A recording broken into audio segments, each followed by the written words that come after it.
Welcome to Psychology with Lager. So today we're discussing one cognitive bias, that is illusory correlation. You might wonder what this is. Well, I'll explain it to you. So, looking at these two books, which one do you think is a better read? Well, I would say this one. But do we really know? This is called stereotyping, looking at what you already know or judging someone on the surface, finding correlations where there is none. And that is illusory correlation. Now this is dangerous because you might think that it's harmless to do this with books, but once it becomes about people and events and behaviors, this can become a serious problem. We're talking racism, segregation, and just general stupidity. Now, today we'll try and conquer this challenge. So, here we have Caroline. Oh, okay.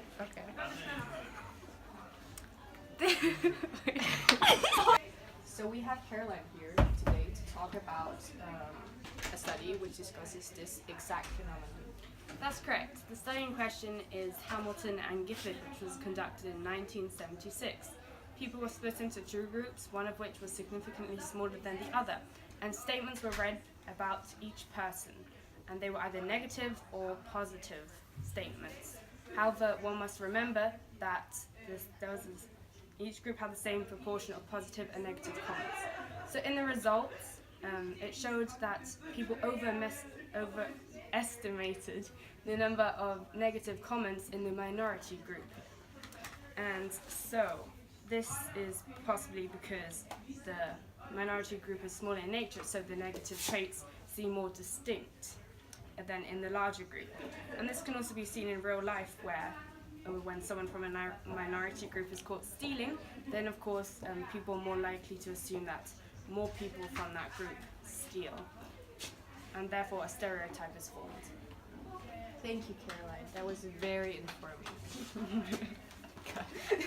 We also experienced this illusory correlation bias in this school, and here you see it. Det er virkelig underligt, fordi du går i IB.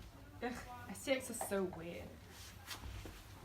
Yes, this is our general problem. We have these two school systems, STX and IB, and the other one is weird, and the other thing is the other one is stupid.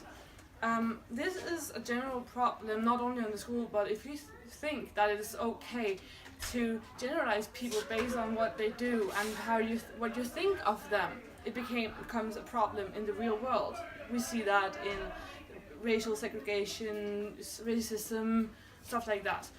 What we can do to avoid this, let's talk about our situation here with the IB and the STX, is we can make arrangements where we have the STX students and IB students together, and then they're talking, and then find out, hey, the other people is not that bad. They are actually just normal people like us. They just talk English. Yay! Or we could like just briefly inform the different students about what the others do and stuff like that. So in short, a way to stop this from happening is informing people. Now, thank you for today. We hope you didn't lose any brain cells.